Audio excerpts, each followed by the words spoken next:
Diba? We can check downstairs. Check natin sa baba. Ito yung init na ba? Buksan natin yung binuksan na natin. Itong dalawa. Kapag may leaking ha.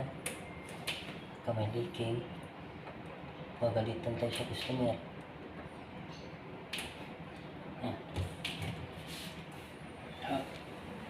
Subukan natin, may init ba?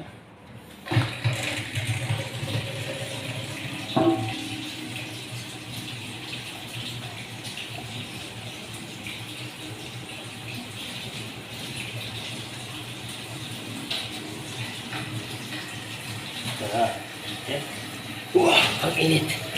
Ang init. Oh, shit, may init na. Nagawa natin.